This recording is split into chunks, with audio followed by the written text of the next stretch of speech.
Mark Trumbo's 6th career game-winning home run put an end to what was a pretty entertaining game in the 11th inning. Alongside Shai Davidi, I'm Hazel May. Shai, it was a terrific ball game. It was entertaining. A disappointing finish if you're a Blue Jays fan, though.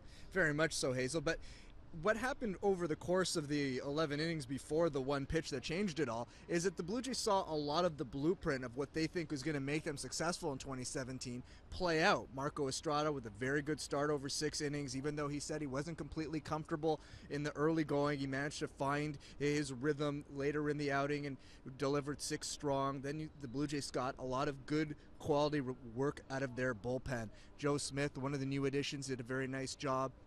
JP Howell, the new lefty, came in and got Chris Davis in a big spot. So the Blue Jays saw a lot of the things that they want to have happen often this year play out. The offense wasn't able to deliver the blow, and that's the difference. They were 0 for 8 with runners in scoring position, something that plagued them a little bit at the end of last season, shows up in Game 1 here. If we're going to look at a positive there for the Blue Jays, Jose Bautista, with a few terrific plays there in right field that really kind of changed the mood, maybe the face of the game at that time. Yeah, very important in the 3rd inning when the Orioles were rallying. Chris Davis hits a ball off the wall. Jose Bautista with a very strong throw to second base, gets the runner there. That really helped stop the bleeding a bit in that inning, even though another run came in after. That really stymied some of the momentum for the Orioles. And then, of course, in the 9th inning, diving catch on the ball by Joey Rickard. He was able to then double off Wellington Castillo at first base, end the inning, send it to extras, and that's what the Blue Jays need from their defense. You can't just get the outs you're supposed to make every once in a while. You're supposed to take away a hit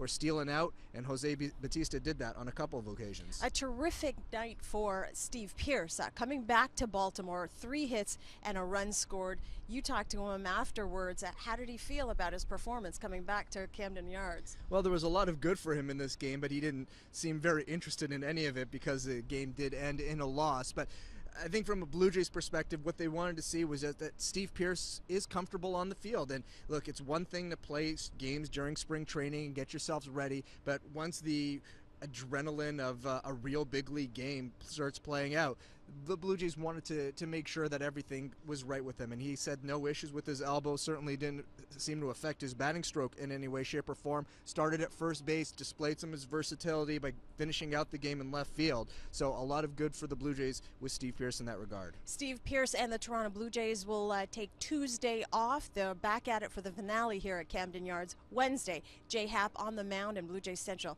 will tee you up for that one at 6:30 Eastern.